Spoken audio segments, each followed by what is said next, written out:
cosas. Pero en este capítulo 7 comienza a hablar de nuestra relación con los demás. Y comienza con lo que supongo es una de las cosas más traicioneras de la naturaleza humana. El poner a otros delante de nosotros para juzgarlos, encontrarlos culpables, y en nuestro corazón y mente condenarlos.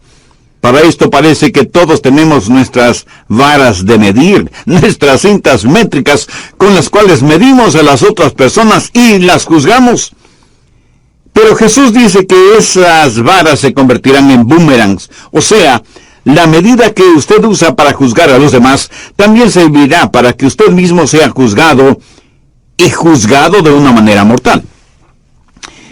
Escuché de un hombre que compró un nuevo boomerang y prácticamente se suicidó tratando de botar el viejo boomerang. De la manera como usted juzga, así mismito será juzgado. Hay muchas preguntas acerca de este versículo que necesitan ser contestadas. Primero, debemos aplicar una sabia discriminación.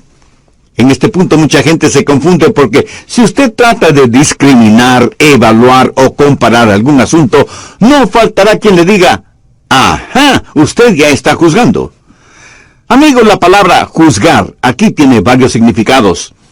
De hecho, hay como 12 variaciones de esta palabra. Puede significar separar, escoger, seleccionar, determinar, evaluar, condenar, etc. Así que, como muchas otras palabras, para saber su real significado tiene que verlas de acuerdo al contexto. Aquí el Señor no nos está diciendo que no debemos hacer ninguna evaluación ni discriminación, porque en esta porción bíblica dice que debemos mirar 4 cosas: paja, viga, perros y cerdos. Dice que usted no puede ver la paja en el ojo de su hermano si es que usted mismo tiene un tronco en su ojo. Dice que no se debe dar lo santo a los perros, ni se debe botar perlas delante de los cerdos. Efectivamente, usted tiene que saber lo que es una viga, un perro o un cerdo. O sea que tiene que hacer una evaluación, tiene que hacer un juzgamiento. Jesús no dice que no podemos hacer esta clase de evaluación discriminatoria. De hecho, eso es algo que usted debe enseñar a sus hijos a hacer. Cómo distinguir lo bueno de lo malo, qué es lo correcto y lo incorrecto. No está prohibido todo acto de evaluación o juzgamiento. Por favor, busque Juan 7:24. No juzguéis según las apariencias, sino juzgad con justo juicio. Y en 1 Corintios 2:15. En cambio, el espiritual juzga todas las cosas, pero él no es juzgado de nadie. Un hombre espiritual sabe cómo evaluar, discriminar, sabe escoger lo bueno y rechazar lo malo, porque juzga con justo juicio. Ahora, muchos nos juzgan a nosotros, los creyentes cristianos, y dicen que somos intolerantes, si es que no ponemos nuestros brazos alrededor de todo el mundo, y le decimos que la religión de ellos es tan buena como la nuestra. Anote 1 de Juan 4:1. Amados, no creáis a todo espíritu, sino probad los espíritus si son de Dios, porque muchos falsos profetas han salido por el mundo. Y en Mateo 7:15 leemos, guardaos de los falsos profetas, que vienen a vosotros con vestidos de ovejas, pero por dentro son lobos rapaces. Y ya puedo escuchar a alguien diciendo, un momentito, Jesús, tú mismo dijiste que no debemos juzgar. ¿No estás tú juzgando cuando llamas a otros falsos profetas y lobos rapaces? Y supongo que Mateo 7:16 es la respuesta de Jesús. Por sus frutos los conoceréis. Todos debemos aprender a discernir con los ojos espirituales bien abiertos. Por ejemplo, cuando vamos a las urnas a votar por autoridades nacionales o seccionales, estamos emitiendo nuestro juicio sobre esas personas. Y cuando elegimos indiscriminadamente, sin haber hecho una evaluación, un justo juicio de los candidatos o candidatas, elegimos a personas que después nos arrepentimos de haberlas elegido. Debemos cuidar nuestras palabras, debemos examinar nuestras acciones, debemos evaluar cada situación a la luz de la palabra de Dios. Hay ciertas cosas que sencillamente son malas. ¿Por qué? Porque la Biblia así lo dice. El adulterio, la fornicación, la sodomía, la mentira, el robo, el orgullo, el asesinato, el odio, la envidia, son cosas malas. Y eso no es mi juicio sobre esas cosas. Es lo que dice la palabra de Dios. Es así de simple. Algunas veces cuando usted con firmeza y convicción declara que esas cosas son malas, no faltará algún autoproclamado justo que de inmediato dirá, no debemos juzgar a los demás. Mi amigo, ni usted ni yo las juzgamos. Es Dios mismo quien las juzga. Vivimos en un mundo que odia la moral absoluta, que odia los absolutos teológicos, y cuando usted confronta a la sociedad con los absolutos, siempre habrá alguien que le diga que no debe juzgar. Escúcheme, el llamar malo o pecado a lo que Dios mismo llama malo o pecado no es juzgamiento ni falta de amor. Busque el Levítico. He descubierto en este libro un maravilloso versículo, el 17. No aborrecerás a tu hermano en tu corazón, razonarás con tu prójimo para que no participes de tu pecado. ¿Sabe lo que ese versículo significa? Significa que si usted no señala el pecado en donde debe ser señalado, usted odia a su hermano. Hay aquellos que dicen que es falta de amor el llamar al pecado. Pecado. Tenemos una generación de gente joven que está siendo succionada en las alcantarillas del pecado y parece que nadie tiene el valor moral, el coraje como para decir, te amo lo suficiente como para decirte que lo que estás haciendo es incorrecto delante de Dios. Y es malo no porque yo te lo diga, sino porque Dios mismo lo dice. Si amamos a una persona que está en malos caminos, se lo diremos. El hacerlo así no es juzgar en el sentido en que Jesús está hablando. No es una evaluación ni discriminación entre lo correcto y lo incorrecto. Jesús está hablando de estándares bíblicos, mantener en alto los valores presentados en la Biblia. Jesús nos está hablando de cortes judiciales donde se resuelven casos civiles y criminales. Gracias a Dios por las cortes de justicia, porque aunque nos sea difícil creerlo, fueron ordenadas por Dios. Hay personas que les gusta que haya policías en las calles, pero no les gusta que haya jueces en las cortes. Paradójico, ¿no le parece? En Romanos 13 vemos las cortes judiciales. Fueron ordenadas por Dios.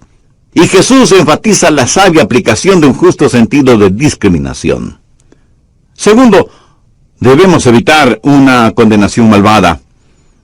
¿Qué significa lo que el Señor dijo? No juzguéis para que no seáis juzgados, porque con el juicio con que juzguéis seréis juzgados, y con la medida con que medís os será medido.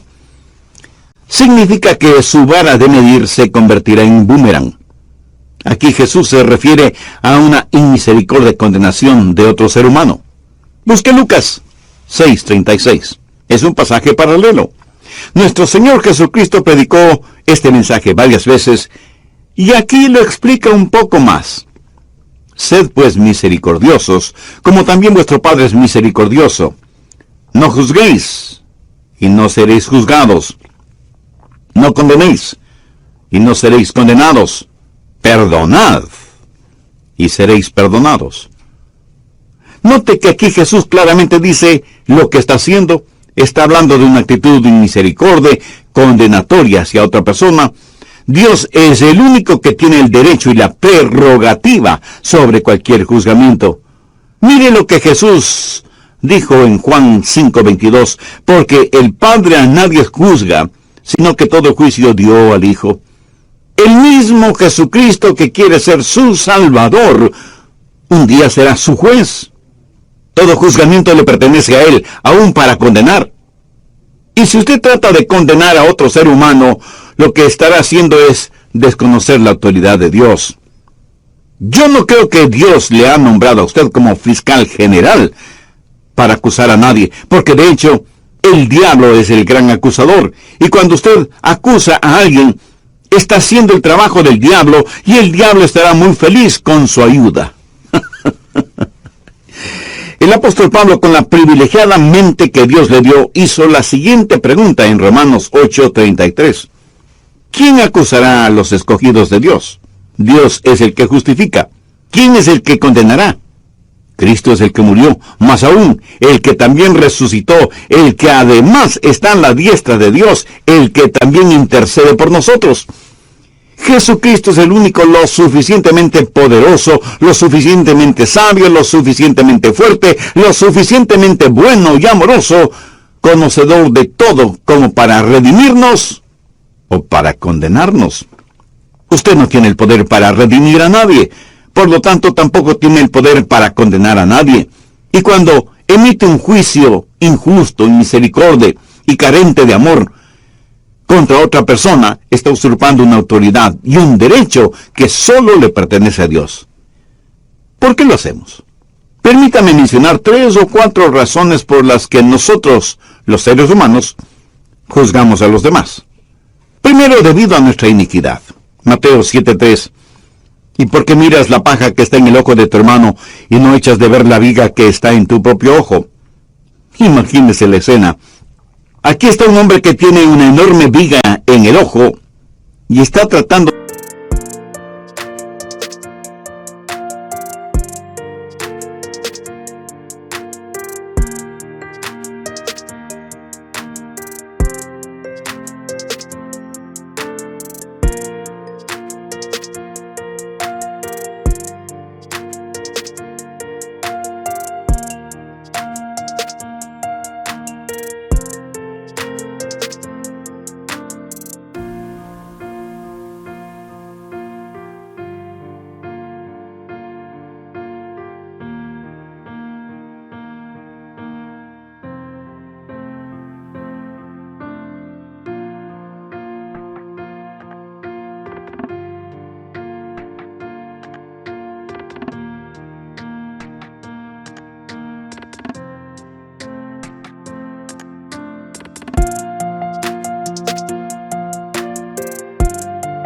de limpiar una brizna de polvo en el ojo de otra persona. Oiga, Jesús sí tenía sentido del humor, ¿no le parece? Vemos a un hombre tratando de practicar oftalmología espiritual en el ojo de otra persona, mientras que él mismo tiene una viga en su ojo. Pero, ¿de qué está hablando el Señor al decir esto? Está hablando de la hipocresía. Mire el verso 5. Hipócrita, saca primero la viga de tu propio ojo y entonces verás bien para sacar la paja del ojo de tu hermano. Mi amigo, aprenda lo siguiente. Es el supercrítico el que es hipócrita. Y si usted me pregunta por qué digo eso, permítame hacer la siguiente conjetura. Suponga que yo estoy sentado al lado de otra persona y le pregunto, disculpe, ¿me podría decir si tengo una paja en mi ojo? No lo sabe. ¿Y por qué no lo sabe? Porque tiene que estar realmente junto a mí y mirar muy detenidamente mi ojo para saber si tengo alguna paja. En otras palabras, tiene que inspeccionar mi ojo y demandará un esfuerzo especial de su parte para saber si tengo una paja o cualquier otra basurita en mi ojo. Ahora, ¿no sería ridículo el que usted, teniendo una gran viga en su ojo, trate de encontrar una pajita en mi ojo? ¿Te entiende? De eso está hablando el Señor Jesucristo. Son los hipócritas los que son supercríticos. Recuerda el siguiente axioma. La gente siempre encuentra lo que busca. Cada organización, cada institución, cada iglesia parece que tuvieran sus propios cazadores de basuritas. Se especializan en encontrar pajitas, polvo en el ojo de los demás. Les fascina el examinar de pies a cabeza a otras personas, y usted siempre las encuentran buscando algo. Tales personas me hacen acuerdo de una rima infantil que decía, si lo recuerdo bien, gatito, gatito, ¿dónde has estado que no te he visto? Y el gatito responde, estuve en Londres visitando a la reina. ¿Y qué más viste en el palacio de la reina? Oh, vi un pequeño ratoncito junto a la silla de la reina. ¿Se da cuenta? Ese gatito no vio la Torre de Londres, ni el famoso reloj Big Ben, ni el Palacio Real, ni las joyas de la corona. Solo vio un pequeño ratoncito junto al trono de la reina. ¿Por qué? Porque eso es precisamente lo que estuvo buscando. Un ratón. Por lo tanto, no tuvo ojos ni tiempo para los museos, los palacios, las catedrales y las 1001 maravillas que pudo haber visto en Londres. Fue a buscar un ratón y un ratón encontró. Si usted va a alguna parte determinado a encontrar algo negativo, le puedo asegurar que lo encontrará. Si va a una iglesia con la intención de encontrar algo que criticar, criticará todo lo que encuentre en esa iglesia. Los asientos, las luces, la alfombra, la música, porque usted fue a la iglesia en calidad de supercrítico y encontrará suficiente material para criticar. Hasta pudiera ser que algunos de ustedes escuchan estos estudios bíblicos para criticar mi teología o mi doctrina, o para criticar si me equivoco y cuántas veces me equivoco. Si usted me escucha para encontrar en qué criticarme, seguro que lo va a encontrar. Pero permítame decirle algo muy importante. Si usted va a una iglesia bíblica y cristocéntrica, o escucha programas de radio como este porque sinceramente quiere encontrar a Dios, lo encontrará. Usted encontrará lo que está buscando.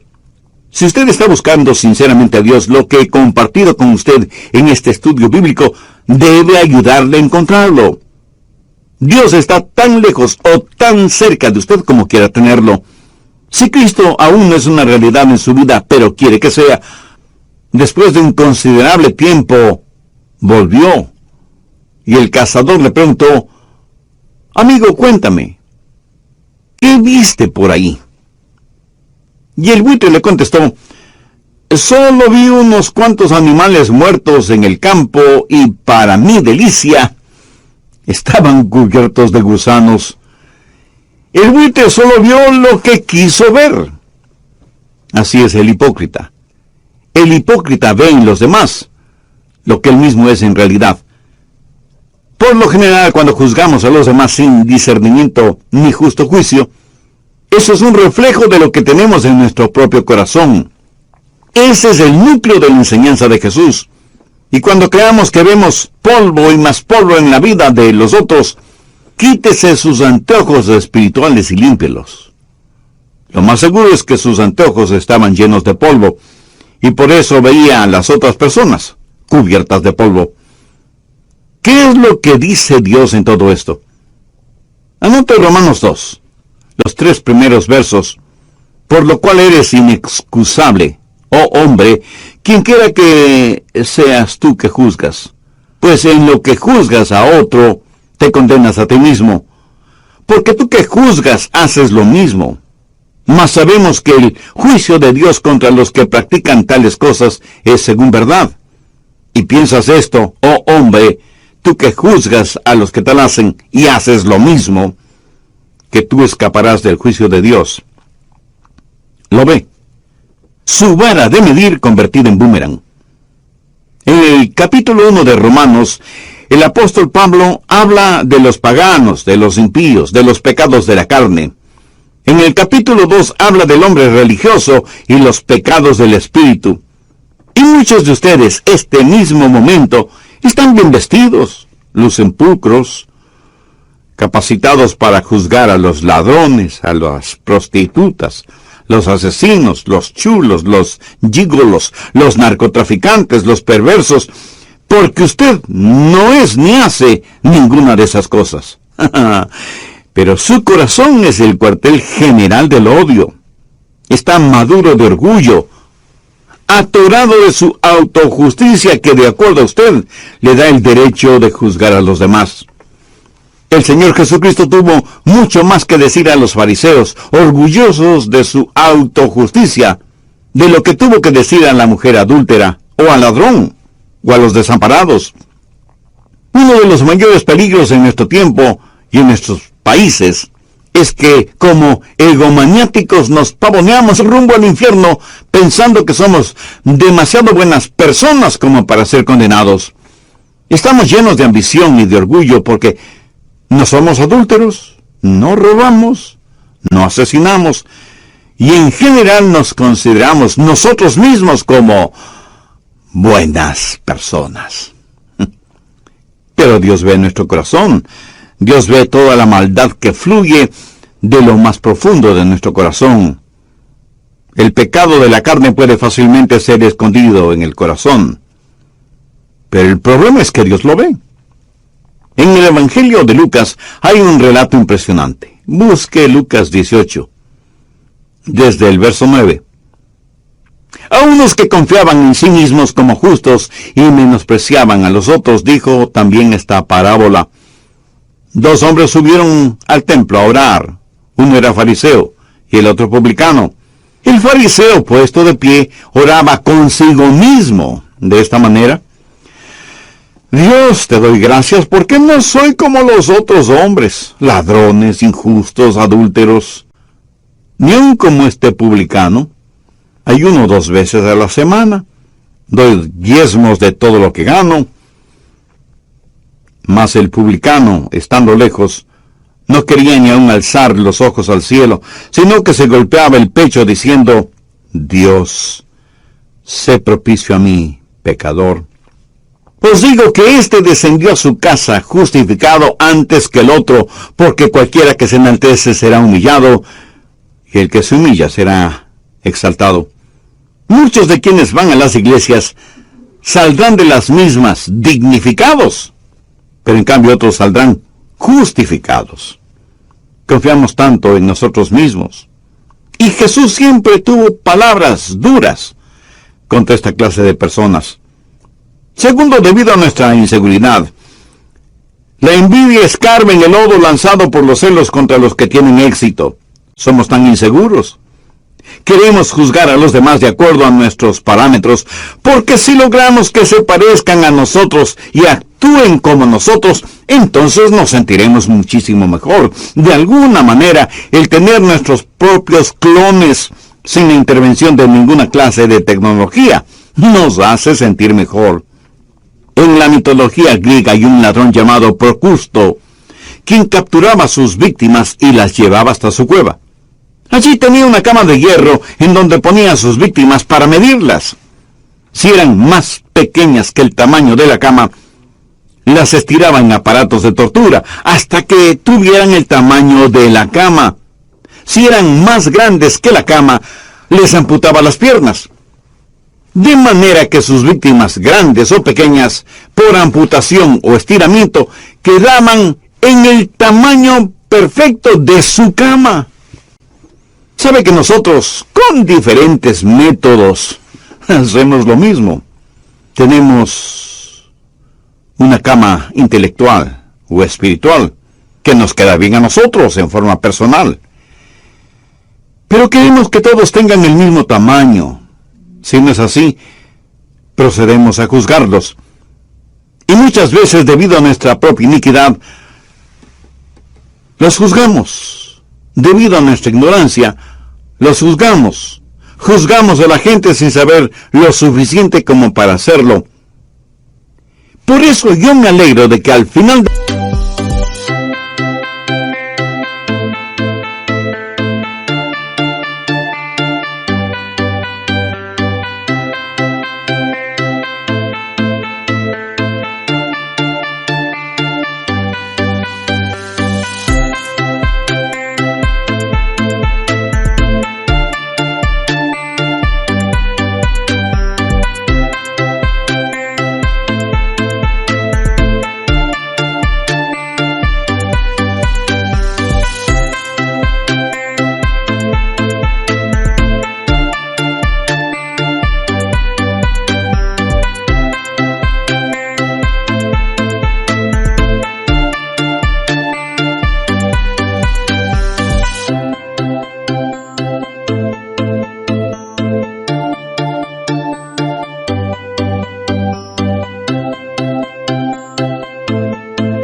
cuentas, será Dios quien nos juzgue.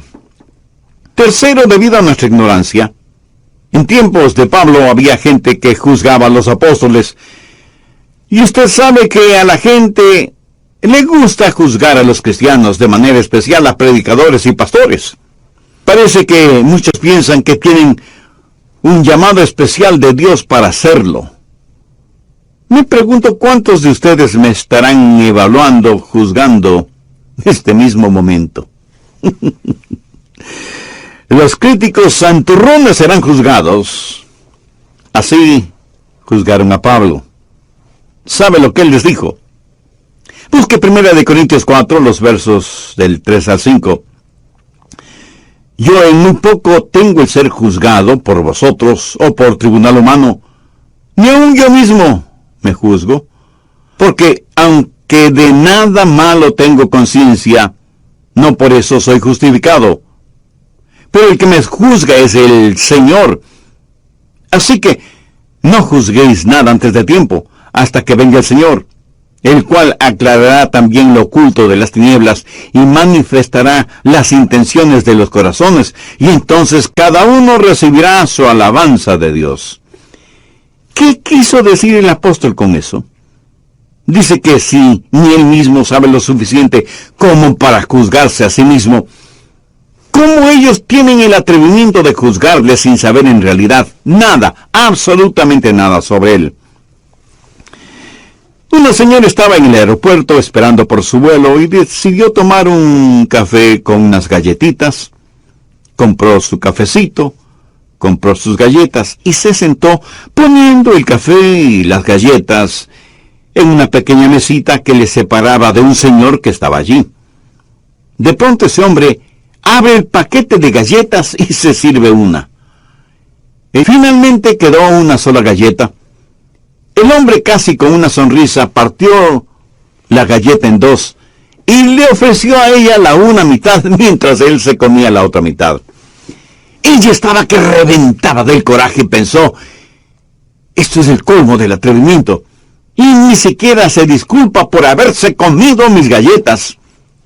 En ese momento oye que anuncian la salida de su vuelo, así que tomando sus cosas, aborda el avión, busca su asiento, lo encuentra, se sienta, se abrocha el cinturón de seguridad, abre su cartera para sacar sus lentes para leer, y descubre que en su cartera tenía su paquete de galletas.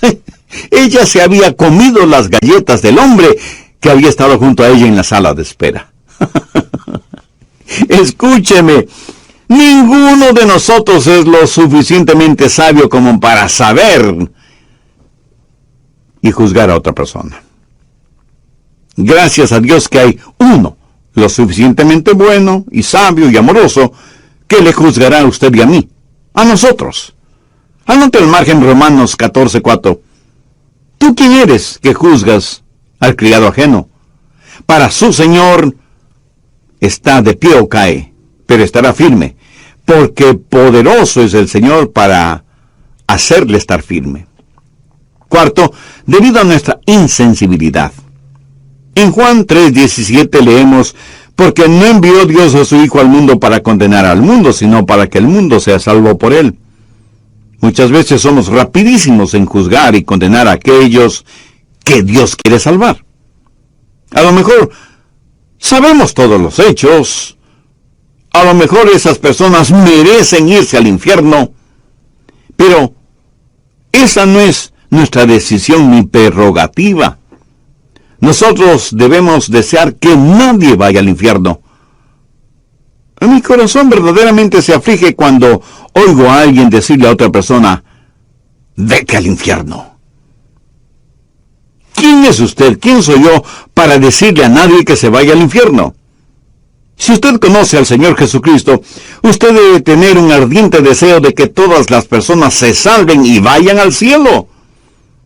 Cuando alguien le dice a otra persona que se vaya al infierno, lo más probable es que las dos terminarán allí. ¿Por qué? Porque con la vara que mides serás medido. Y esa vara se convierte en un boomerang que regresará a usted con funestas consecuencias. El Señor Jesucristo está lleno de compasión. Nosotros juzgamos porque somos insensibles al dolor emocional o a la necesidad espiritual de los demás. Cuando Jesús vio a Zaqueo, el pequeño hombrecito de Jericó que se había trepado en un árbol para poder ver a Jesús, cosas inusitadas sucedieron. Usted sabe, Zaqueo era un cobrador de impuestos, un ladrón. Pero cuando Jesús le vio, No le dijo: tú, ladrón, malévolo hijo del diablo, bájate de ese árbol para darte tu merecido. Estoy seguro que muchos de nosotros le hubiéramos dicho eso. ¿No es verdad? Pero Jesús le dijo: Zaqueo, date prisa, desciende, porque hoy es necesario que pose yo en tu casa. ¿Lo ve? Jesús le amó y no le condenó, a pesar de que Jesús sí sabía todos los hechos relacionados con la vida de Zaqueo. En resumen, ¿qué nos dice este texto bíblico? Nos dice varias cosas. Primero, que debemos aplicar una sabia discriminación. Segundo, que debemos evitar una malvada condenación. Tercero, que debemos saber la diferencia entre paja, viga, perros y cerdos. Cuarto, que debemos aprender a identificar a los lobos vestidos de ovejas. Y para saber estas cosas, ¿sabe lo que voy a querer? Voy a querer su misericordia. Yo necesito su misericordia.